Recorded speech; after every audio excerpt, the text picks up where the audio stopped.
So hello guys, welcome back to our YouTube channel crack answer. मैं वापस आ गया हूँ एक और नई वीडियो लेके। तो बेसिकली ये है हमारे सिलेबस का लास्ट चैप्टर, ठीक है ना, प्रोबेबिलिटी। तो आज कोशिश करेंगे कि इस चैप्टर को ट्राई करें, कंप्लीट करते हैं इसी के अंदर ही। ठीक है, इसी वीडियो के अंदर ही प्रोबेबिलिटी को कंप्लीट कर देंगे। तो जैसे कि मैंने आपको कहा था कि भाई सिलेबस कंप्लीट कराने की जिम्मेदारी मेरी है, तो मैंने वो करा दिया है आपको। आज मतलब आज करा दूंगा यार, आज की ये वीडियो बेसिकली होगी। उसके बाद बच रहे प्रैक्टिस सेट्स जो मुझे आपको कराने हैं, और साथ ही साथ मॉक टेस्ट जो आप दे ही रहे हैं। और इफ अगर आपने मॉक टेस्ट नहीं लिए, तो मैं फिर भी बोल रहा हूँ कि भाई अभी भी आपके पास चांस है, आप मॉक टेस्ट ले सकते हैं। जो पीछे के हमारे जो मॉक टेस्ट जा चुके हैं, आप उन्हें भी वापस अटेम्प्ट कर सकते हैं, आप उन मॉक टेस्ट को, अगर आपने अभी तक नहीं लिए हैं तो। ठीक है ना। तो आई विल सजेस्ट कि श्योर एंड श्योर आप वो मॉक टेस्ट लो, क्योंकि अब आपका ये हो चुका है, ठीक है ना। सिलेबस सारा कंप्लीट करा दिया है मैंने। मैं प्रैक्टिस सेट आपको मुश्किल से, क्योंकि मेरे भी एग्जाम्स आ रहे हैं, एंड सेम आ रहे हैं, तो मैं आपको मुश्किल से एक या दो ही प्रैक्टिस सेट प्रोवाइड करा पाऊंगा गूगल फॉर्म के उसमें। बट आई विल सजेस्ट कि आप मॉक टेस्ट लो। मॉक टेस्ट जैसे ही आप अवेल करोगे, आपके पास 10 मॉक टेस्ट होंगे, और वन जो वो फ्री वाला है, वो तो आई होप कि सबने दिया ही होगा, जो भी आप वीडियो देख रहे हो। तो आई विल सजेस्ट कि वो मॉक टेस्ट दो। ठीक है ना। उससे आपकी प्रैक्टिस भी होगी, आपको पता भी चलेगा आप कहाँ स्टैंड कर रहे हो, आपको टाइम मैनेजमेंट करना आएगा। क्योंकि जो पता है क्या होते हैं, काफी जो लोग होते हैं ना, उन्हें आता सब कुछ है, ठीक है, लेकिन वो टाइम मैनेज नहीं कर पाते। क्योंकि आपको पता है आपके भाई 180 मिनट्स के अंदर आपके कुछ 160 क्वेश्चन, हाँ 160 क्वेश्चन आपको अटेम्प्ट करने हैं 180 मिनट्स के अंदर। ठीक है ना। सो समवेयर आप कहीं ना कहीं लैग ना करो। ठीक है, आई होप कि ना करो। तो उसके लिए आपको प्रिपेयर करना पड़ेगा ना पहले ही। तो प्रिपेयर करने के लिए ही हमने उस प्रिपरेशन की हेल्प में ही आपके लिए मॉक टेस्ट स्टार्ट किए थे। ठीक है। तो आई विल सजेस्ट कि जरूर ले वो मॉक टेस्ट। ठीक है। चलिए ज्यादा भाषण नहीं देते, स्टार्ट करते हैं हमारी वीडियो। ठीक है। तो आज का जो हमारे चैप्टर है वो है प्रोबेबिलिटी। प्रोबेबिलिटी के सबसे बेसिक फंडे जो होते हैं कि भाई प्रोबेबिलिटी क्या होती है, सैंपल स्पेस क्या होता है, ये सबसे पहले आपको ये बता देते हैं। ठीक है। देखो भाई, देखो, हमें प्रोबेबिलिटी किसी एक पर्टिकुलर इवेंट की निकालनी होती है। ठीक है। तो उससे पहले सबसे पहले हमें कुछ पता होना चाहिए कि भाई इवेंट क्या होते हैं। इवेंट्स के बाद भाई सैंपल स्पेस क्या होता है। ठीक है ना। यही मेन है वैसे तो, सैंपल स्पेस, इवेंट और कॉम्प्लीमेंट क्या होता है। ठीक है ना, मतलब इसको कॉम्प्लीमेंट को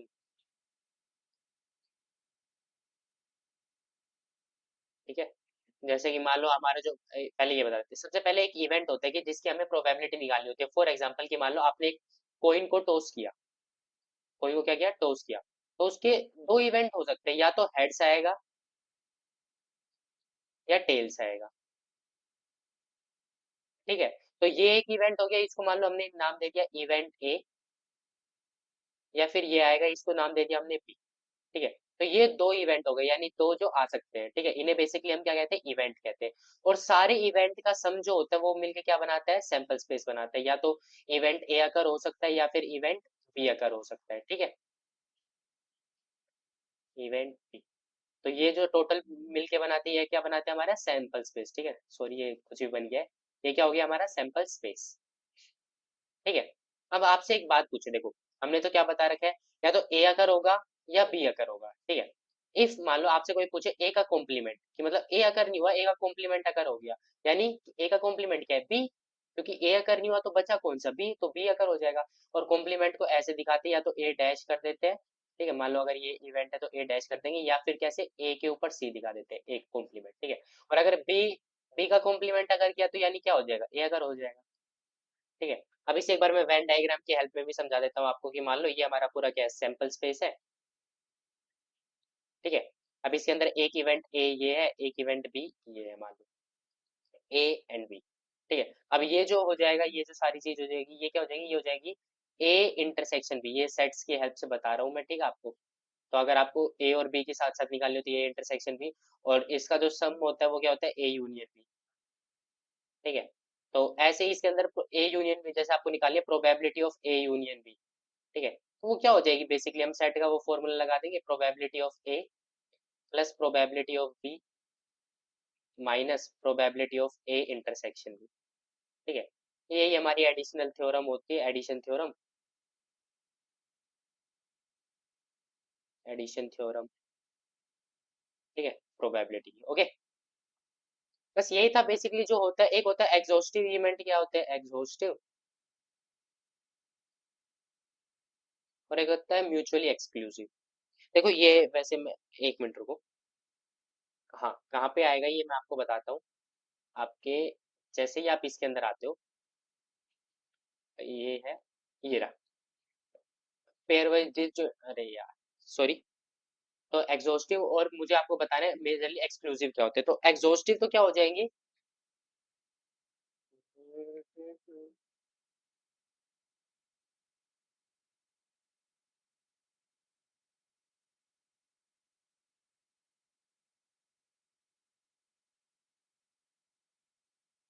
म्यूचुअली एक्सक्लूसिव। म्यूचुअली एक्सक्लूसिव का मतलब क्या होता है, जैसे मान लो हमारा एक इवेंट है ए और एक इवेंट है बी, इन दोनों के बीच में अगर कुछ भी मतलब probability of A intersection B जो है ना, वो क्या होनी चाहिए, इक्वल टू जीरो होनी चाहिए। मतलब उन दोनों के बीच में कुछ भी कॉमन नहीं होना चाहिए।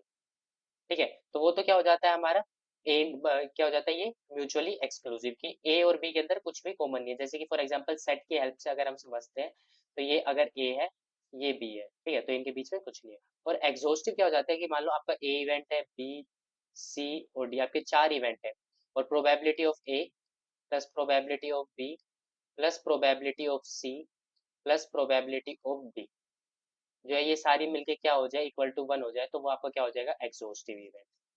ठीक है, सारे मतलब क्या हो जाएंगे आपके एग्जॉस्टिव। तो यही था बेसिकली एक्सक्लूसिव और एग्जॉस्टिव इवेंट क्या होते हैं। अब चलेंगे हम हमारी उसके ऊपर, ठीक है। स्टार्ट करेंगे बेसिकली प्रोबेबिलिटी, जो हमारा क्लास 12 का टॉपिक आता है या फिर जो हमारे एनसेट में कवर होने होते हैं, एनसीईटी। ठीक है, तो हमारा सबसे पहला टॉपिक है, इसके अंदर आता है कंडीशनल प्रोबेबिलिटी। तो बेसिकली सबसे पहले हम देखते हैं कि कंडीशनल प्रोबेबिलिटी होती क्या है। ठीक है, क्या दे रखा है, if E and F are two events associated with the same sample space, ठीक है ना, एक ही सैंपल स्पेस के साथ है दोनों के दोनों, of a random experiment, the conditional probability of the event E given that F has occurred, ये रहा। मतलब बेसिकली क्या होता है, देखो आपके दो इवेंट हो रहे हैं एक ही सैंपल स्पेस के अंदर।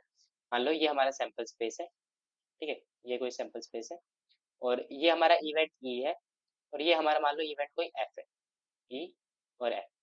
ठीक है, अब ये क्या कह रहा है कि कंडीशनल प्रोबेबिलिटी क्या बताती है, conditional probability of the event E given that F has occurred, मतलब पहले जो ये इवेंट एफ है ना, ये ऑलरेडी अकर्ड हो चुका है। ठीक है, आपका जो इवेंट एफ है ये आपका ऑलरेडी अकर्ड हो चुका है। तब आपको बताना है कि क्या प्रोबेबिलिटी है कि मतलब ई भी अकर्ड होगा। ठीक है ना, वही होती है कंडीशनल प्रोबेबिलिटी। कि फॉर एग्जांपल जैसे आपको बैग वन और बैग टू गिवन है, ठीक है, जैसे कि बैग वन और बैग टू, ठीक है, इसके अंदर 5 रेड बॉल है, इसके अंदर 2 ब्लैक बॉल है। ठीक है, आपसे पूछा है what will be the probability of getting a red ball. ठीक है, देखो रेड बॉल आप ये नहीं बोल दोगे कि सीधा क्या हो जाएगी, इसमें से निकालेंगे तो 1/5 या फिर 1 हो जाएगी।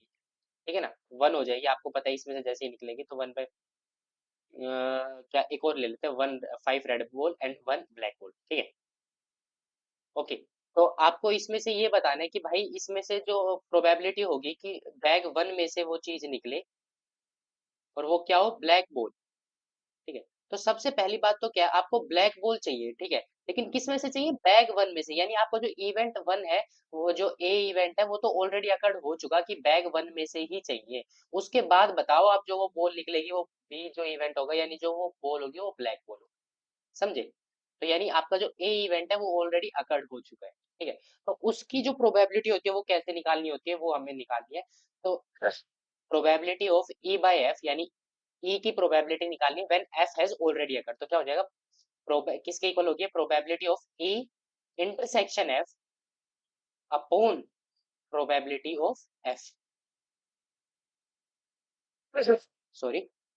तो ये होती है कंडीशनल प्रोबेबिलिटी। ठीक है,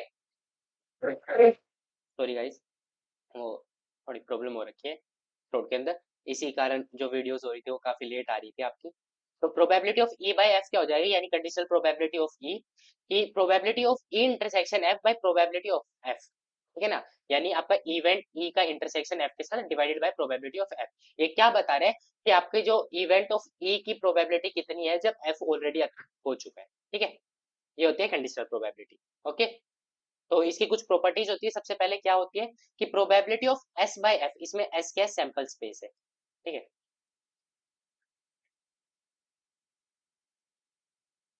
probability of S by F क्या होती है, इक्वल टू 1 होती है। वो कैसे होती है, देखो फॉर एग्जांपल सैंपल स्पेस आपका पूरा ये है और ये आपका एफ है, ठीक है। तो probability of S by F क्या होनी चाहिए, probability of S intersection F by probability of F, ठीक है। लेकिन एस का इंटरसेक्शन एफ के साथ क्या हो जाएगा, प्रोबेबिलिटी ऑफ एफ ही हो जाएगी, probability of F by probability of F क्या हो जाएगी, 1, ठीक है ना। ओके, तो ऐसे ये हुआ है। और ऐसे ही एफ बाय एफ क्या हो जाएगा, एफ का एफ के साथ इंटरसेक्शन एफ ही होगा, ठीक है। और उससे उसी से डिवाइड कर देंगे तो ये भी 1 हो जाएगा। ओके, ठीक है। सेकंड प्रॉपर्टी क्या बोल रही है कि if A and B are any two events of sample space S and F in such a event की, मतलब प्रोबेबिलिटी ऑफ एफ क्या है, 0 नहीं है, तो ए यूनियन बी कैसे निकालोगे, तो ए यूनियन बी वाला फॉर्मूला लगा दो बस, डिवाइड बाय मतलब जो हमारा कंडीशनल प्रोबेबिलिटी थी वो हर एक के साथ चली जाएगी। ए यूनियन बी की conditional probability with respect to F, तो वो क्या हो जाएगी, A with respect to F B और उनका इंटरसेक्शन। ओके, सिंपल था। अब एक और आ जाती है कि प्रोबेबिलिटी ऑफ ई, ठीक है ना, यानी conditional probability of E complement with F, ठीक है ना, तो वो क्या हो जाता है 1 minus conditional probability of E with respect to F. Okay, समझिए इजी थे ये सारी प्रॉपर्टीज, ठीक है। चलते हैं आगे मेन पे। तो मेन क्या है, हमें इनकी कंडीशनल प्रोबेबिलिटी निकाल के देखनी है, क्वेश्चन ट्राई करेंगे तभी तो पता होगा कैसे निकालते हैं। तो हमें गिवन क्या क्या है, अच्छे से लिख लेते हैं पहले। गिवन है प्रोबेबिलिटी ऑफ ई जो कि इसके बराबर है 0.6, प्रोबेबिलिटी ऑफ एफ जो कि बराबर है 0.3 के, एंड साथ ही साथ हमें गिवन है probability of A intersection F, ठीक है, वो किसके बराबर है 0.2 की। हमें निकालनी क्या है, सबसे पहले probability of conditional probability of E with respect to F, यानी क्या हो जाएगा, देखो probability of E intersection F upon जो नीचे है वही नीचे आएगा प्रोबेबिलिटी ऑफ एफ, ठीक है। तो probability of E intersection F जो है वो तो हमें गिवन है क्या है 0.2, प्रोबेबिलिटी ऑफ एफ क्या है 0.3, ठीक है। तो आंसर क्या हो गया हमारा 2/3।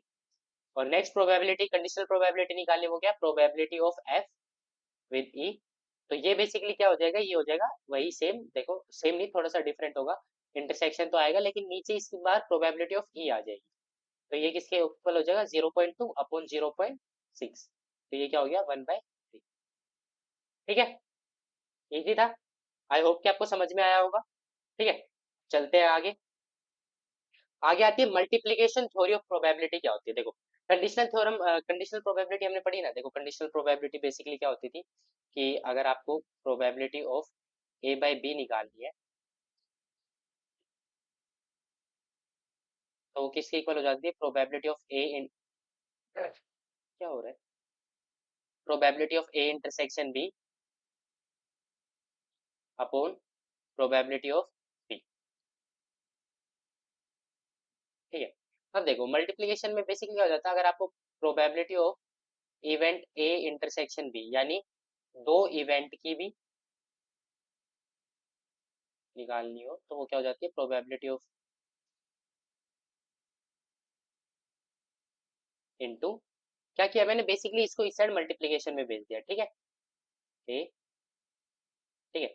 तो ये जो होती है ये आपकी बेसिकली होती है multiplication theorem. Okay, wait a minute guys, मैं एक बार वो ग्लव्स देख लेता हूँ कहाँ पे, बिकॉज काम नहीं हो रहा है अच्छे से। ओके, ये बेसिकली जो होती है हमारी मल्टीप्लिकेशन थ्योरम होती है प्रोबेबिलिटी की, ठीक है। इसके ऊपर कुछ क्वेश्चंस आएंगे वो भी सोल्व करेंगे, ठीक है। देखो आया एक क्वेश्चन, क्या है ये क्वेश्चन पढ़ो एक बार। क्वेश्चन बोल रहा है कि एक अर्न है, अर्न मतलब कुछ भी बैग मान लो आप, curtain 10 black and white 5 white balls, ठीक है। Two balls are drawn from the urn, one after the other without replacement, ठीक है ना। What is the probability that both are drawn, bone are balls जो है वो ब्लैक होगी। देखो इसको हमें ना दो तरीके से कर सकते हैं, एक तो जो कॉन्सेप्ट हमने अभी पढ़ा है उसके हिसाब से, और एक जैसे हम बेसिकली भाई करते आते हैं बिना किसी चीज की, मतलब थ्योरम वगैरह अगर हमने ना भी पढ़ी हो, देखो पहले करते हैं हम उससे कि हमने अगर थ्योरम वगैरह भी ना पढ़ी हो तो कैसे करेंगे, ठीक है। तो देखो क्या बोल रहा है, एक अन है तो क्या निकालनी है हमें, प्रोबेबिलिटी ऑफ ब्लैक होल निकालनी है, ठीक है ना, कि दोनों जो निकले बोर्ड ड्रॉ, तो सबसे पहले अगर निकलती है ब्लैक होल तो उसकी प्रोबेबिलिटी क्या हो जाएगी, 10/15 हो जाएगी सबसे पहले की तो। और अगर दूसरी निकालते तो दूसरी की क्या हो जाएगी 9, ठीक है 9, और कितनी बची हमारी 14 बची, तो ये हो जाएगी बेसिकली हमारी, है कि नहीं, समझ रहे हो। ये हो जाएगी हमारी बिना किसी हमने कुछ भी नहीं लगाया, सिंपल जो हम प्रोबेबिलिटी वाला करते थे उस हिसाब से हमारा आंसर ये हो जाएगा, जो कि ठीक भी है, ठीक है। लेकिन अगर अब हमने जो ये पढ़ा है ये कॉन्सेप्ट लगाया तो देखो क्या कह रहे हैं। सबसे पहले तो क्या है, दो इवेंट अगर हुए। पहले क्या है, इवेंट ए। इवेंट ए के अंदर क्या हुआ कि पहली जो बॉल है वो ब्लैक बॉल चूज की गई है, ठीक है ना। तो पहली बॉल जो अगर ब्लैक बॉल है तो यानी उसकी first black ball is draw. First black ball is draw, ठीक है, ये तो हमारी पहली है। अच्छा, इवेंट बी क्या आकर हुआ है, इवेंट बी के अंदर हमारा हुआ है, इवेंट बी में हमारी सेकंड ब्लैक बॉल निकली है, ठीक है। लेकिन ये जो सेकंड ब्लैक बॉल कब निकली है, जब ऑलरेडी ए जो है वो अकर हो चुका है ना, ठीक है। तो यानी बेसिकली जो है, ये आप आज पता नहीं क्यों ये काम नहीं कर रहा, एक मिनट guys।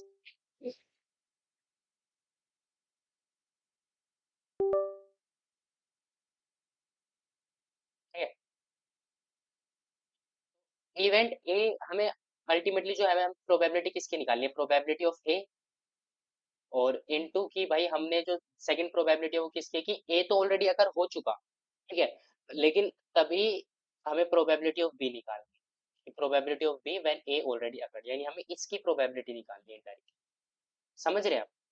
ठीक है। तो ये अभी मैंने मल्टीप्लिकेशन थ्योरम से आपको बताया था, ये होती क्या है, basically probability of A intersection, ठीक है। ये क्या हो जाएगा, बेसिकली ये हो जाएगा, तो हमें इसकी प्रोबेबिलिटी निकालनी है। तो प्रोबेबिलिटी ऑफ, अच्छा अगर आपको ये उससे पहले मेरे को आपको बताना पड़ेगा कि भाई इंडिपेंडेंट इवेंट्स क्या होते हैं, ठीक है ना। तो पहले छोड़ते हैं इसको, मतलब नहीं छोड़ नहीं रहे, यही करते हैं। तो वही है, probability of A intersection B निकालना है, ठीक है। और ए, देखो इवेंट ए जो है वो इवेंट बी के ऊपर क्या इम्पैक्ट डाल रहा है, बिल्कुल डाल रहा है, तो वही चीज अब हम लिखते हैं।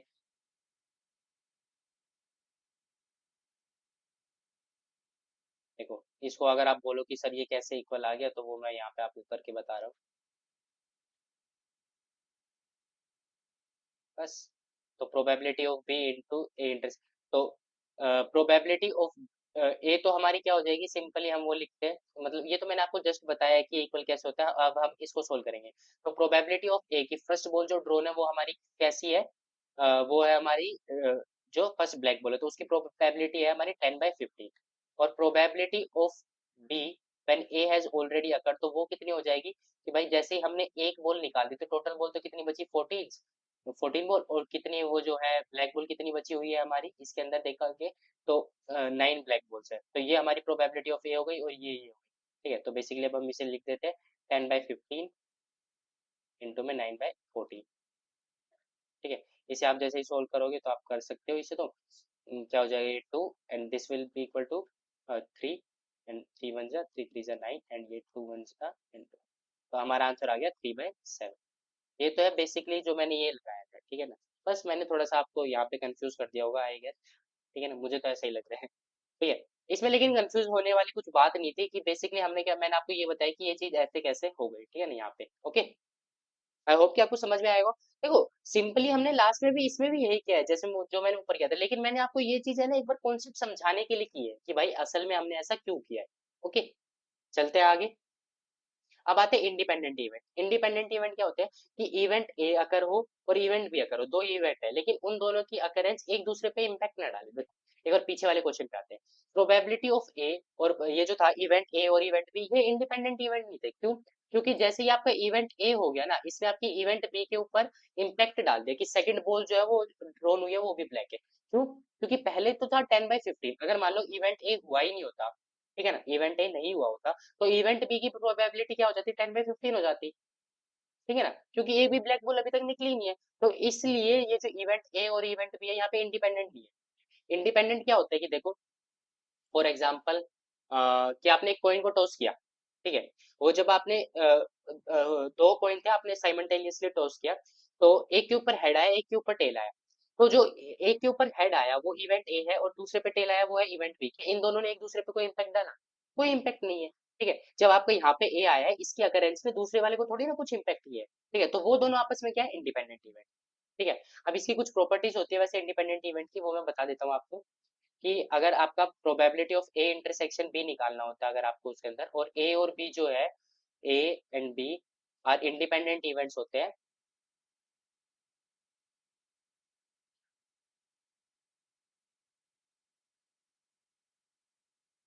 इंडिपेंडेंट इवेंट्स, तो ये किसके इक्वल हो जाते हैं, ये हो जाता है probability of A into probability of B. ठीक है, काफी इंपॉर्टेंट है ये आपके लिए, काफी बार यूज होती है। ओके, चलिए अब क्वेश्चन करते हैं इसके ऊपर एक इजी सा क्वेश्चन। क्या है, ई और एफ आपको गिवन है और आपको ये पता करना है कि ई इंटरसेक्शन एफ ये गिवन है कि ये जो है इंडिपेंडेंट इवेंट्स है या नहीं। तो मैंने अभी आपको बताया था कि हम ये चेक कर लेंगे कि अगर इंडिपेंडेंट होते हैं तो ये किसके इक्वल हो जाता है, probability of E into probability of F के इक्वल हो जाएगा। ओके, तो बस वही चीजें हम चेक कर लेंगे। तो ये तो हमें 1/5 गिवन है, ये किसके इक्वल है, 3/5 इंटू 3/10, ये हमें चेक करना है। तो जैसे इसे करते हैं तो ये हो गया 9/50, जो कि नहीं है उसके इक्वल। ठीक है, तो hence E and F are not independent,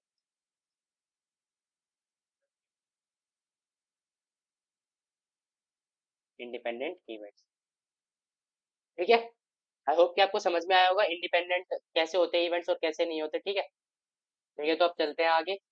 तो अब आती है थ्योरम ऑफ टोटल प्रोबेबिलिटी, ये क्या होती है। ठीक है, तो देखो पहले मैं आपको बता देता हूँ कि ये बेसिकली होती क्या है। कि भाई इसके अंदर क्या होता है, अगर कोई एक इवेंट है, मैं पहले लिख देता हूँ आपको, फिर आपको बताता हूँ कि असल में ये है क्या। ठीक है, प्रोबेबिलिटी ऑफ ए, इसके अंदर क्या हो जाता है, समेशन हो जाता है। जैसे ए वन है ना, इसमें ए आई, इसको हम ले लेते हैं, आई को ले लेते हैं, आई को लेते हैं हम, मान लो हमने लिया है इसको 1 से लेके एन तक। ठीक है, क्योंकि इसमें गिवन है एन तक। ठीक है, तो वो किसके इक्वल हो जाती है, तो वो चीज या तो मैं बेसिकली अभी आपको बता देता हूँ कैसे हो जाती है। हम जैसे इसमें लिखते हैं तो वो किसके इक्वल हो जाती है, प्रोबेबिलिटी ऑफ ई, और यहाँ पे क्या आ जाएगा आई, और into probability of A by E. अब मैं आपको बताता हूँ कि ये चीज है क्या। ठीक है, पहले इसकी स्टेटमेंट पढ़ो क्या बोला है। लेट E1 E2 और up to En be a partition of a sample space S and suppose that each of the event E1 E2 have non-zero probability of occurrence। ठीक है, let A be any event associated with S। ठीक है, ये कुछ चीज हमें given है, तो उसके बाद मैंने ये चीज आपको लिखी है कि प्रोबेबिलिटी ऑफ ए किसके इक्वल हो जाती है, समेशन ऑफ आई की, ये जो आई है 1 टू लेके एन तक, प्रोबेबिलिटी ऑफ इवेंट्स, ये जितने भी इवेंट्स का पार्टीशन है, और इनटू देयर कंडीशनल प्रोबेबिलिटी। ठीक है, इसका एक और होता है कि वो जो हमारे इवेंट्स होने चाहिए वो म्यूचुअली एक्सक्लूसिव और एग्जॉस्टिव होने चाहिए। ठीक है, तो चलो मैं अब आपको बताता हूँ वो कंडीशन थी। मान लो कि सबसे पहले ये हमारा एक सैंपल स्पेस। ठीक है, अब इसके अंदर कुछ इवेंट्स अगर हुए और जिनको मैंने बोला है कि वो म्यूचुअली एक्सक्लूसिव और एग्जॉस्टिव है। ठीक है, तो वो इवेंट्स को हम कुछ ऐसे करके, कैसे भी करके फाइन कर देते हैं। ठीक है, मान लो ये जो सारे बन रहे हैं ये हमारे इवेंट्स है। ठीक है, ओके, इवेंट 1 इवेंट 2 इवेंट 3 4 और ऐसे चलते चलते ये सारे हमारे इवेंट है। ठीक है, अब इसके अंदर क्या बोल रहा है, एक इवेंट एक और अगर हुआ है, देखो जैसे इसने बोल रखा है कि क्या है, let A B any event associated with X. अब एक और इवेंट है ए जो हुआ है, वो कुछ इस टाइप से है। ठीक है, कि वो सबके अंदर थोड़ा थोड़ा ऐसे हो रहा है। ठीक है, या फिर किसी में हो भी रहा हो, किसी में नहीं भी हो रहा हो, तो हमें नहीं पता। ठीक है, बट मैंने ऐसा गेस किया है कि वो जो एक इवेंट ए है वो ऐसे है। ठीक है, ठीक है, अब मैंने इस आपको है ना इस इवेंट ए की प्रोबेबिलिटी निकालने का एक आपको फॉर्मूला दे दिया यहाँ पे ये। ठीक है, तो अब ये फॉर्मूला आया कैसे, सबसे पहले तो अब मैं आपको वो बताता हूँ। ठीक है, देखो हमें प्रोबेबिलिटी ऑफ ए निकालनी, तो प्रोबेबिलिटी ऑफ ए क्या है, बेसिकली देखो ये प्लस दिस, इसका इसके साथ जो कॉमन पार्ट है इंटर वो है, यानी बेसिकली क्या है, प्रोबेबिलिटी ऑफ E1 ए। ठीक है, उसके बाद मान लो ये है हमारा प्रोबेबिलिटी ऑफ E2 ए के साथ। ठीक है, और ऐसे करते करते प्रोबेबिलिटी ऑफ E3 इसका मान लो ए के साथ, ऐसे चलता रहेगा। ये कब तक चलता रहेगा कि प्रोबेबिलिटी ऑफ ई आई तक लिया था ना हमने, एन तक लिया है, एन ए के साथ। ठीक है, क्योंकि सभी के साथ मान लो इसका थोड़ा थोड़ा, और जिसके साथ नहीं होगा वो क्या हो जाएगा, जीरो हो जाएगा। ठीक है, तो अब ये बेसिकली हमने इसको ऐसे कर दिया। ठीक है, अब मल्टीप्लीकेशन थ्योरम हमने पढ़ी थी अभी, देखो मल्टीप्लीकेशन थ्योरम ऑफ प्रोबेबिलिटी हमने अभी अभी पढ़ी है, ये रही। ए इंटरसेक्शन बी क्या हो जाता है, जो नीचे होता है वो B upon A by B. ठीक है, तो वही चीज है। तो ये किसके इक्वल हो जाएगा कि प्रोबेबिलिटी ऑफ ई आई, यानी E1 मान रहे हैं, और इनटू में क्या हो जाएगा, probability of A, conditional probability of A with event E1। ठीक है, ऐसे ही सिमिलरली ये हो जाएगा probability of E2 into conditional probability of A with respect to E2 when E2 has already occurred। ऐसे ही सिमिलरली ये हो जाएगा E3, ठीक है, एंड इनटू में इसका इसके साथ A/E3, एंड ये ऐसे ही साइमल्टेनियसली चलता जाएगा रिस्पेक्टिवली, और क्या आ जाएगा लास्ट में En, और इनटू में प्रोबेबिलिटी ऑफ A/E, ठीक है। अब देखो probability of E1 intersection A, E2 intersection A, E3 intersection A, En intersection A, ये जो सारी प्रोबेबिलिटी होगी ये सब सारे ऐसे ऐसे ऐड होते जाएंगे, तो ये अल्टीमेटली क्या बना देगा, इसका अगर हम सम करते हैं सम ऑफ ऑल, तो ये बेसिकली क्या बना देगा, ये प्रोबेबिलिटी ऑफ ए बना देगा, ठीक है ना, इस साइड तो। और इस साइड क्या हो जाएगा, इस साइड अब हमें समेशन लगाना पड़ेगा, समेशन का साइन, आई की वैल्यू कहाँ से कहाँ तक ली थी हमने, 1 से लेके n तक ली है, और इधर तो क्या हो जाएगा प्रोबेबिलिटी ऑफ ई आई, ठीक है, और इनटू में probability of A by E I, ठीक है। ये है आपकी बेसिकली जो मैंने अभी बताया था लॉ ऑफ टोटल प्रोबेबिलिटी, ठीक है। मैंने आपको ये प्रूव भी करके दिखा दिया कि कैसे होता है, ओके। तो ये होती है लॉ ऑफ टोटल प्रोबेबिलिटी। अब इसी का ही एक पार्ट होता है, छोटा सा थोड़ा सा डिफरेंस होता है, वो होती है बेस थ्योरम। बेस थ्योरम क्या बोलती है, देखो, if E1, E2 and En are non-empty events which constitute a partition of sample space, just वैसे ही। और इसने एक और कह दिया, वो जो मैंने उस लाइन में मिस कर दिया था, कि E1, E2, En are pairwise disjoint, ठीक है ना। तो E1 यूनियन E2 यूनियन ये सारे क्या हो जाएंगे, ऐसे हो जाएंगे, ठीक है। And event A is any event of non zero probability, ठीक है। अब देखो इसमें बेसिकली क्या होता है, इसके अंदर भी एक और चीज होती है, इसमें तो जैसे कि हमने प्रोबेबिलिटी ऑफ ए निकाला है, ठीक है। अब इसमें मान लो कि हमें ये जो हमारा था सेम सैंपल स्पेस, ठीक है, यही हमारे कुछ इवेंट्स थे ऐसे जो बन रखे थे, सारे इवेंट्स वापस बना देते कुछ भी, ठीक है। और ये हमारा कोई ए हमारा ऐसे ये था, ठीक है। इसमें तो हमने प्रोबेबिलिटी ऑफ ए निकाल दी, अगर हमसे पूछ ले कि भाई आपको निकालनी है, अगर इसे हम ए टू मान लेते हैं, probability of A two when A has already occurred, तो वो कैसे निकाल, समझ रहे हो, कि आपको निकालनी है probability of A two when A has already occurred. तो उसके लिए मान लो अभी हम ए टू की जगह यहाँ पे ई आई ले लेते हैं, क्योंकि कुछ भी हो सकता है वो, ठीक है। तो उस चीज को निकालने के लिए अब ये बेस थ्योरम आई है, ठीक है। तो वो कैसे निकालेंगे वो देखो, ये बेसिकली क्या हो जाएगा, कंडीशनल प्रोबेबिलिटी क्या हो जाएगी, प्रोबेबिलिटी ऑफ ई आई, ठीक है, इंटरसेक्शन ए हो जाएगा बिल्कुल, ठीक है, अपॉन, अपॉन क्या हो जाएगा प्रोबेबिलिटी ऑफ ए, ठीक है। अब ये तो सिंपल, इसका कुछ मीनिंग नहीं निकला, क्योंकि हमें ना पता प्रोबेबिलिटी ऑफ ए क्या है, नहीं पता कुछ भी, ठीक है। तो इसे थोड़ा सा मॉडिफाई कर देते हैं, यहाँ पे लॉ ऑफ टोटल प्रोबेबिलिटी जो हमने पीछे जस्ट अभी सोल्व किया था वो लगा देते हैं, लॉ ऑफ टोटल प्रोबेबिलिटी, और यहाँ पे जो इससे ऊपर वाले में इसमें मल्टीप्लीकेशन थ्योरम लगा देंगे, मल्टीप्लीकेशन थ्योरम, ठीक है। तो वही चीज करके इसे लिखते हैं, अच्छा मैंने स्पेस नहीं छोड़ा तो अब यही करना पड़ेगा। तो probability of E I by A क्या हो जाएगा अल्टीमेटली, अगर हम यहाँ पे लिखते हैं तो ये तो हो जाएगा ई आई इंटरसेक्शन, देखो ये क्या होता है, probability of A by E I क्या हो जाएगा, probability of E I intersection A by probability of E I, ठीक है। हमें ए की नहीं पता, तो इनडायरेक्टली इसको जैसे ही हम इधर लेके आते हैं, तो probability of A by E I into probability of E I, E one sorry, E I ले रहे हैं हम, sorry sorry sorry, E I ले रहे हैं, ठीक है। तो ऊपर तो हम ये लिख देंगे कि probability of A by E आई, या जो भी हमारा इवेंट हो वो, और into probability of E I, ठीक है, आई ले रहे हैं यहाँ पे भी, यहाँ पे। और नीचे जो हमने इसकी वो निकाली थी वो लगा देते समेशन आई की वैल्यू 1 से लेके n probability of E I, ठीक है, into probability of A by E, okay. तो ये जो होती है हमारी अल्टीमेटली, ये हमारी क्या हो जाती है, बेस थ्योरम हो जाती है, ओके। बस थोड़ा सा ही, उससे ज्यादा कुछ फर्क नहीं है, थोड़ा सा ही चेंज है, बेस थ्योरम, ओके। अब इसके ऊपर एक क्वेश्चन सोल्व कर लेते हैं ताकि आपको भाई अच्छे से समझ में आ जाए, ठीक है।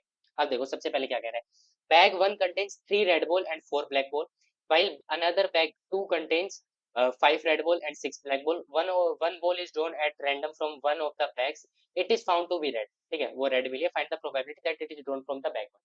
सबसे पहला तो देखो इवेंट क्या है, सबसे पहला तो इवेंट ए है कि हमने बैग को चूज किया है, ठीक है ना, one of the bag is chosen, ठीक है। अगर आप जैसे ही बॉल करोगे तो बॉल निकालने से पहले सबसे पहले आप बैग चूज करोगे ना किसी, और इवेंट बी में आपने क्या किया है, इवेंट बी में आपने क्या है कि वन ऑफ द आपने बॉल चूज की है, ठीक है, one of the ball is chosen.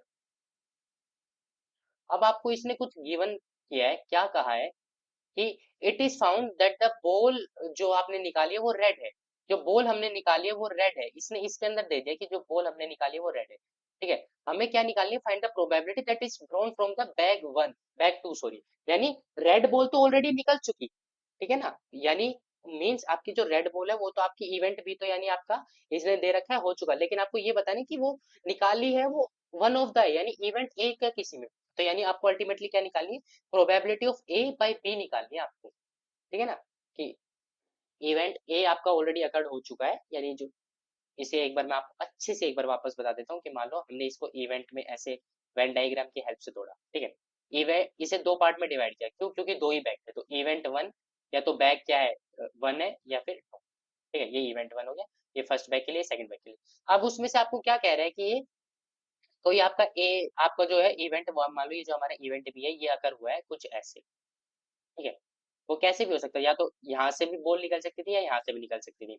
अब इसने क्या बोला, वो जो आपकी जो बॉल निकली है ना वो रेड बॉल है और वो किस में से निकली है, बैक टू में से निकली है, तो उसकी प्रोबेबिलिटी बतानी है आपको, यानी आपको बेसिकली क्या बताना है, ये बताना है, ठीक है ना, यानी आपको बताना है कि भाई जो बॉल निकली है वो इसमें से निकली है, ठीक है, कि आपको बताना है कि प्रोबेबिलिटी ऑफ ए टू, ठीक है, यानी आपको इसकी प्रोबेबिलिटी बतानी है विद रिस्पेक्ट टू ए, यानी ऐसे इसको बी दिया था तो इसको बी, ठीक है ना, कि आपकी वो जो निकली इसमें से निकली, तो वही है, अब इसमें भी क्या लग जाएगी, बेसिकली बेस थ्योरम लग जाएगी, तो वो अब लगा देते हैं, ठीक है, बेस थ्योरम कैसे लगेगी इसके अंदर वो मैंने आपको बता दिया है अच्छे से,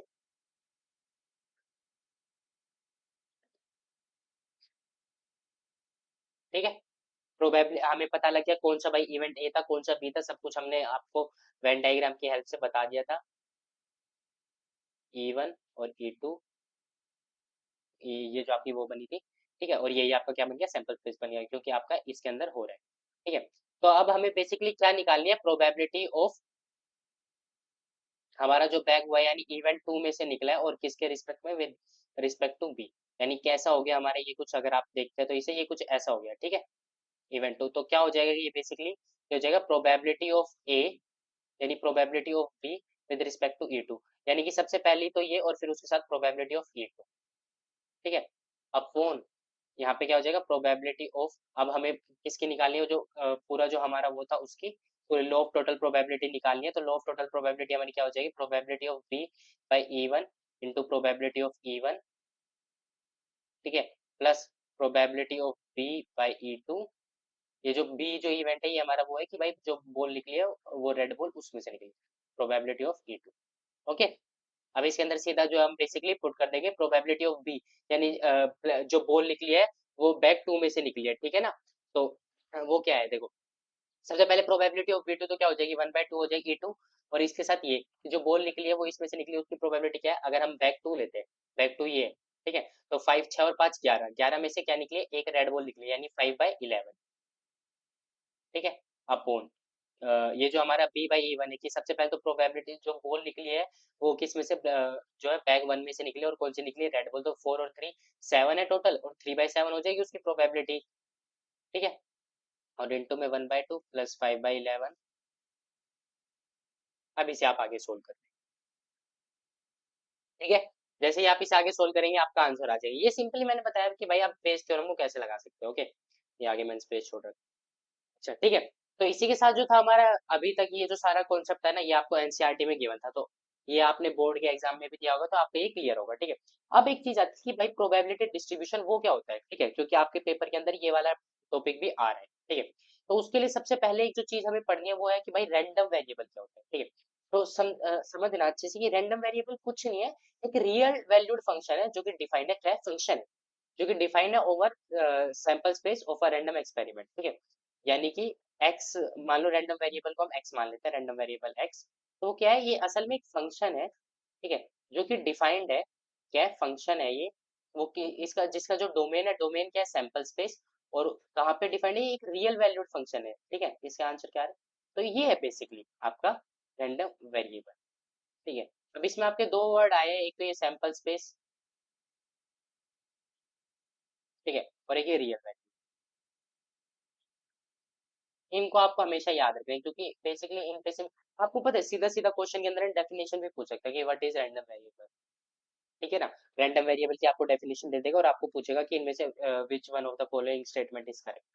ठीक है, तो ऐसे आ सकता है। ठीक है, अब ये तो हो गया। उसके बाद भाई एक और आता है कि सर प्रोबेबिलिटी डिस्ट्रीब्यूशन क्या होती है, ये मीन क्या होता है, ये क्या होता है। प्रोबेबिलिटी डिस्ट्रीब्यूशन क्या हो जाती है, ये जो रैंडम वेरिएबल आया है इसकी प्रोबेबिलिटी का डिस्ट्रीब्यूशन ही बेसिकली हो जाता है, प्रोबेबिलिटी डिस्ट्रीब्यूशन हो जाता है। ठीक है, और उसका मीन निकालना, उसका वेरिएंस निकालना, वो सारी चीजें अब मैं आपको बताता हूँ। ठीक है, सबसे पहले मान लो आपका एक रैंडम वेरिएबल, सबसे पहले तो होता क्या है रैंडम वेरिएबल वगैरह, इसको भी अच्छे से समझते हैं कि मान लो आपका एक आपने एक कॉइन टॉस किया। ठीक है, वो तब तक टॉस होता रहेगा जब तक उसका हेड या मतलब तब तक टॉस करते रहो जब तक टेल नहीं आ जाता। ठीक है, क्या हो सकता है, या तो भाई पहली बार में टेल आ सकता है, या फिर दूसरी बार में टेल आ सकता है, या फिर तीसरी बार में टेल आ सकता है। ठीक है, तो ये क्या बन गया, ये एक किस्म से रैंडम वेरिएबल ही तो हो गया, मतलब क्या हो गया ये, है ये एक टाइप का सैंपल स्पेस बन गया। तो अब इसकी प्रोबेबिलिटी डिस्ट्रीब्यूशन निकलता है, तो वही सारी चीजें हम करेंगे। क्या हो सकता है कि इसका प्रोबेबिलिटी, इसमें एक्स क्या हो गया, या तो भाई फर्स्ट टाइम में ये आपका आ गया, या सेकंड टाइम में आपका आ गया। ठीक है, या फिर थर्ड टाइम में आपका आ गया, या फिर भाई मान लो आपका एंड टाइम पे आया है। ठीक है, अब इनकी प्रोबेबिलिटी, इसकी प्रोबेबिलिटी क्या हो जाएगी, इसकी प्रोबेबिलिटी क्या हो जाएगी। ठीक है, प्रोबेबिलिटी ऑफ एक्स इसके अंदर, तो वो क्या हो गया, उसका प्रोबेबिलिटी डिस्ट्रीब्यूशन हो गया। प्रोबेबिलिटी ऑफ एक्स की भाई वो सेकंड टाइम पे आएगा, तो वो क्या हो जाएगी, इसमें तो क्या हो गई बेसिकली हमारी, वो क्या हो गई 1/2। इसमें क्या हो जाएगी हमारी 1/2 और इंटू में 1/2। ठीक है, यानी 1/4। ऐसे अगले की क्या हो जाएगी प्रोबेबिलिटी ऑफ एक्स, 1/2 इंटू 1/2 1/8, ऐसे ही चलती जाएगी। ठीक है ना, तो ये बेसिकली क्या हो गया इसका प्रोबेबिलिटी डिस्ट्रीब्यूशन। ठीक है, अब इसके मैंने कुछ और पार्ट लिख रखे हैं कि भाई इसका मीन कैसे निकालते हैं, इसका वेरिएंस कैसे निकालते हैं। ठीक है, तो मीन बेसिकली क्या होता है, मीन का मैंने फॉर्मूला लिख रखा है कि summation of P I X I. ठीक है, ये हमारा ये हमारा पी एक्स है, मतलब ये हमारी वो है प्रोबेबिलिटी डिस्ट्रीब्यूशन, और इसको इसके साथ मल्टीप्लाई कर देंगे, यानी कि फॉर एग्जांपल अगर हमें इसका निकालना है, तो इसका कैसे होगा कि 1 इंटू में 1/2 प्लस 2 इंटू में 1/4 प्लस 3 इंटू में 1/8, तो ये ऐसे ही आपको चलता रहेगा। ठीक है ना, तो ये क्या हो जाएगा, इसका मीन हो जाएगा। मीन में क्या किया मैंने, एक्स को और प्रोबेबिलिटी डिस्ट्रीब्यूशन को की। यहाँ पे एक्स क्या कर रहा है हमारा, ये जो एक्स हमने निकाला है रैंडम वेरिएबल इसको, और पी क्या कर रहा है, जो हमारा प्रोबेबिलिटी डिस्ट्रीब्यूशन है उसको डिनोट कर रहा है। ठीक है, और यही मीन होता है और यही एक्सपेक्टेशंस होती है। ठीक है, दोनों यही चीजें है। ठीक है, इन दोनों को इसी फॉर्मूले से निकाल सकते हैं, इसे डिनोट करते हैं म्यू से और इसे ई से। अब निकाला जाता है ऐसे ही करके एक वेरिएंस की, भाई वेरिएंस क्या होता है, वेरिएंस क्या होता है इसमें देखो, ई of x square minus E of x का होल स्क्वायर। ठीक है, ये आपका वेरिएंस हो जाता है। ई ऑफ एक्स स्क्वायर यानी अब देखो, एक्सपेक्टेशन में तो हम एक्स इंटू पी कर देते हैं, अगर हम एक्स स्क्वायर इंटू पी कर देते हैं, यानी वन का स्क्वायर क्या हो गया 1 इंटू में 1/2, टू का स्क्वायर क्या हो गया +4 इंटू में 1/4। ठीक है, तो ये क्या हो जाएगा हमारा x square E into x square हो जाएगा। ठीक है, जहाँ पे भी एक्स था वहाँ पे एक्स स्क्वायर कर दो, और इसके बाद ये क्या होगा, ये मीन का स्क्वायर हो गया बेसिकली। ठीक है, तो ये इसका फॉर्मूला है मीन और वेरिएंस। ठीक है, आप एक काम करना, आप है ना एक बार इसका है ना स्क्रीनशॉट ले लेना, क्योंकि मैं अभी आपको ये एक बार इरेज कर दूंगा ताकि मैं आपको अच्छे से समझा सकूँ। ठीक है, 1 2 3। ठीक है, मैं वापस समझा देता हूँ कि भाई वेरिएंस कैसे हुआ है। देखो, ई of x square minus E of x का होल स्क्वायर। ठीक है, ये ई ऑफ एक्स तो हमारा बेसिकली क्या है, मीन या एक्सपेक्टेशन ही है, तो क्या हो गया ई ऑफ एक्स स्क्वायर। ठीक है, माइनस मीन का स्क्वायर। ठीक है, ई ऑफ एक्स स्क्वायर मैंने आपको बताया था, जो एक्स थे हमारे 1 2 3, यानी जो हमारी वो निकली थी, उनका अगर आप स्क्वायर कर दोगे, ठीक है, और उन्हें उनके प्रोबेबिलिटी डिस्ट्रीब्यूशन के साथ मल्टीप्लाई कर दोगे, तो हमारा क्या बन जाएगा, ई ऑफ एक्स स्क्वायर बन जाएगा। ठीक है, चलो अब एक क्वेश्चन सोल्व करते हैं, तभी तो आपको पता लगेगा। देखो सबसे पहले क्या कह रहा है, find the probability distribution of the number of success in a two tosses of a die where success is defined as number greater than 4। ठीक है, सबसे पहले क्या बनाते हैं, सैंपल स्पेस बनाते हैं। क्यों, क्योंकि इसने क्या कह रखा है, सैंपल स्पेस से इजी रहेगा कि भाई दो कोइन, मतलब आपने दो जो डाई है वो टॉस किए, तो क्या क्या 1 1 1 2, 36 इवेंट होंगे, ये तो पता होगा आपको, 1 3 1 4 1 5 और 1 6। ठीक है, ऐसे ही आप इन्हें करते रहोगे, तो यहाँ पे क्या आ जाएगा हमारा 2 1 3 1 4 1 5 1 एंड 6 1। ठीक है, ऐसे ये सारे हो जाएंगे, लास्ट में हमारा आ जाएगा 6 6। अब जो हमारी इवेंट है इसमें क्या है, अ नंबर ग्रेटर देन 4, ठीक है, वो हमारे लिए क्या है, सक्सेस है। तो सबसे पहले हम लिख लेते हैं कि भाई क्या, अब देखो क्या हो सकता है, एक में अगर आपकी सक्सेस, जैसे एक डाई के अंदर हम टॉस करते हो, एक में 4 से ग्रेटर देन आ गया तो भी सक्सेस है। एक में तो मतलब इसके रैंडम वेरिएबल सबसे पहले क्या बनेंगे कि एक्स जो है कि किसी में भी जो नंबर है वो ग्रेटर देन 0 नहीं आया, क्या पता एक डाई के अंदर जो नंबर है वो 4 से बड़ा आ गया, अब मान लो दोनों के अंदर आ गया, ठीक है, तो अब इनका सबसे पहले प्रोबेबिलिटी डिस्ट्रीब्यूशन लिखना पड़ेगा कि मान लो एक में भी नहीं आया, एक में भी नहीं आया तो ये कहाँ तक जाएगा, 3,3 तक जाएगा, ये कुछ ऐसा जाएगा,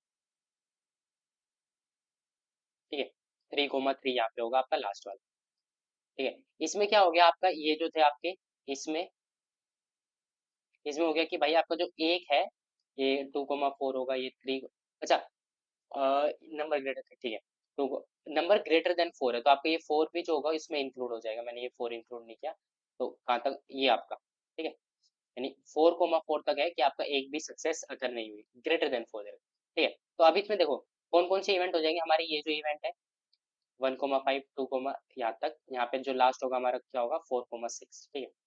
और यहाँ पे भी एक ऐसे ही होगा जिसमें कि भाई सिर्फ आपका जो होगा एक नंबर ग्रेटर देन होगा, वो कौन सा हो जाएगा, वही आपका ये इवेंट हो जाएगा, ठीक है। यहाँ पे कौन सा आपका बचेगा, आपका जैसे ही आप यहाँ पे आओगे तो 5,5 होगा यहाँ पे, ये होगा 5,6, ये होगा 6,5, ठीक है।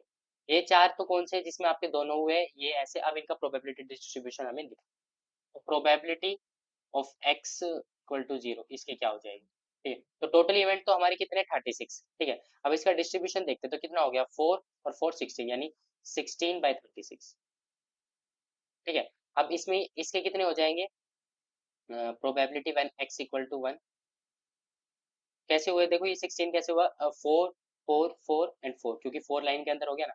अब इसकी वैल्यू निकालते देखो, 1 2 3 4 5 6 7 8, ठीक है, 8 तो ये हो गए, और 8 ही हो जाएंगे, 1 2 3 4 5 6 7 8, ठीक है, और 8 कितने हो गए, ये भी 16/36, और ये जो है probability of X equal to 2, इसकी कितने हो गए, आप जैसे ही निकालोगे तो इसके हो गए 4/36, ठीक है। आई होप कि आपको समझ में आया हो कैसे। अब ये तो बेसिकली क्या था, हमारे रैंडम वेरिएबल जो हमने एक्स किया था, ये रियल वैल्यूड फंक्शन जो था, ये हमने प्रोबेबिलिटी डिस्ट्रीब्यूशन निकालते हैं इसका। अब चाहो तो आप इसका मीन निकाल सकते हो, वेरिएंस निकाल सकते हो, जो भी आपको निकालना है, मैंने सबका आपको फॉर्मूला यहाँ पे बता रखे है। मीन का क्या हो जाएगा, मीन हो जाएगा पी आई, मतलब P I into x I, ठीक है, यानी 0 इंटू में 16/36 प्लस 1 इंटू में 16/36 एंड प्लस 2 इंटू में 4/36, ये तो आपका हो जाएगा मीन। अब इसके बाद आप ऐसे ही करके इसका वेरिएंस भी निकाल सकते हो, वेरिएंस के फॉर्मूले में, ठीक है। सिंपल था, कोई हार्ड नहीं था ऐसा कुछ भी, ठीक है। तो इसी के साथ जो है आपका प्रोबेबिलिटी चैप्टर जो है वो भी फिनिश हो गया है, ठीक है। तो सिलेबस कंप्लीट है, ठीक है, प्रैक्टिस करानी है मुझे अब आपको। अब मैं आपको बेसिकली क्या करूंगा, मैं आपको प्रैक्टिस सेट दूंगा, आपको गूगल फॉर्म बना के आपको वो सोल्व करने होंगे, ठीक है। और फिर जैसे ही मैं प्रोवाइड कर दूंगा उसके 2 या 3 दिन बाद मैं आपको उसकी सॉल्यूशन वीडियो दिया करूंगा, ठीक है। तो अभी भी अगर आपको कहीं से भी कुछ भी प्रॉब्लम है किसी भी चैप्टर में, कहीं से भी आप मुझसे पूछ सकते हो, ठीक है। प्रैक्टिस के लिए मॉक टेस्ट सीरीज स्टार्ट है, मॉक टेस्ट अवेल करो, मॉक टेस्ट से पढ़ो, और कोई दिक्कत हो मुझे कमेंट कर देना, पर्सनली डीएम कर देना, व्हाट्सअप आप सबके पास है ही भाई, ठीक है। मैं ट्राई करूंगा अपना बेस्ट कि आपके मैथ्स के रिगार्डिंग सॉल्यूशन सोल्व करूंगा मैं, ठीक है। अगर आप पूछोगे कि सर ईडब्ल्यूएस की सर्टिफिकेट कहाँ से बनाऊं, तो मुझे ये चीज कैसे पता होगा, आप खुद सोचो, ठीक है। आप अगर मुझसे मेरे मैथ्स से रिलेटेड क्वेश्चन पूछोगे तो मैं वो आपके जरूर सोल्व करूंगा, ठीक है। ओके, तो bye bye guys, thanks for watching.